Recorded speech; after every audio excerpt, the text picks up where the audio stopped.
સુરતમાં યાર્ન અને જરીની અછત સાથે ભાવ વધારાને કારણે ટેક્સટાઇલ ઉદ્યોગ પર સંકટ ઘેરાયું છે।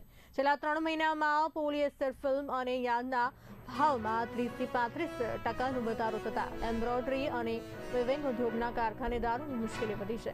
શોર્ટ સપ્લાયને કારણે તહેવારો અને લગ્નસરાની સિઝનમાં એકમો ચલાવવા મુશ્કેલ બન્યા છે અને ઉદ્યોગકારોને આર્થિક નુકસાનની ભીતિ સતાઈ રહી છે। વેલ્યુ ચેઇન બચાવવા સેજતા દ્વારા કેન્દ્ર અને રાજ્ય સરકાર પાસે તાત્કાલિક દરમિયાનગીરીની માંગ કરવામાં આવી છે।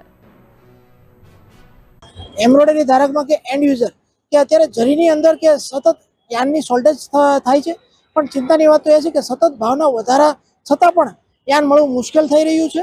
સાથે રેપિયર જેકાર્ડ છે કે વોટર જેટ એરજેટ છે, પણ એને પણ યાનની અંદર કે જરીની અંદર ખૂબ જ તકલીફ પડી રહી છે। જી આના કારણે જે એમ્બ્રોઇડરી જે કારખાનેદારો જે છે તેઓની પર કેવી અસર થાય? હજુ હાલની સ્થિતિમાં તો એમ્બ્રોઇડરી ધારકોને તો તકલીફ ઓછી થઈ રહી છે।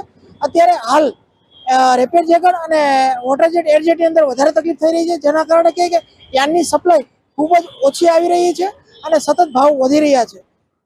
યાનના ભાવ વધારાના કારણે ઉદ્યોગકારોમાં હાલ કેવી પડી?